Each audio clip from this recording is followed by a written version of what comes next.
Bonjour, je m'appelle Olivier, je suis psychologue clinicien et je suis responsable du département psychosocial au sein de Thalys Santé. Curieux, le premier, le tout c'est d'investiguer, c'est toujours intéressant. Proactif, essentiel dans le domaine de la santé au travail. Et je pense à l'écoute, c'est le minimum pour un psychologue. En service de santé au travail, on intervient sur 3 niveaux. La prévention primaire. Là, j'interviens dans les entreprises ou associations, des regroupements individuels, pour faire de la prévention primaire, sur les addictions, sur les risques psychosociaux, le syndrome d'épuisement professionnel, etc. On a plus de 13 thématiques comme ça. Là, on prévient les personnes, on leur dit comment se préserver d'un risque possible. Après, nous avons la prévention secondaire ou tertiaire. Là, c'est les médecins, les infirmiers ou infirmières, qui nous adressent des salariés, des intermittents, des pigistes, qui sont confrontés à des difficultés psychiques.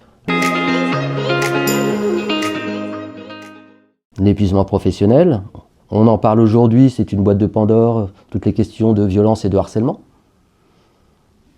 La question de la vie personnelle et vie professionnelle, je suis intermittent, je suis de mon propre outil de travail.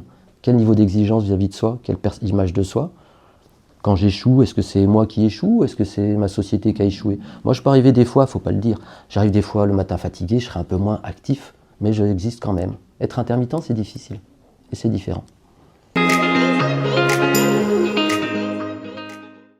Là, je vais parler de la symptomatologie. Le premier symptôme le plus fréquent et malheureux, c'est tous les dimanches soirs, par exemple, si on ne travaille pas le week-end, de se lever avec la boule au ventre avant d'aller au travail.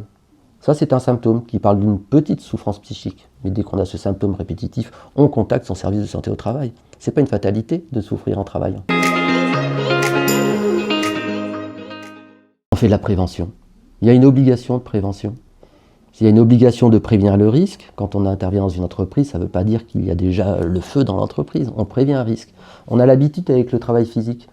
Je vais sur un chantier, je mets des chaussures de sécurité, un casque, c'est parce que je mets un casque que je me prends un parpaing sur la tête. On fait de la formation, on fait de la prévention sur le risque. J'ai telle difficulté, comment je peux la résoudre, y faire face et aussi y remédier.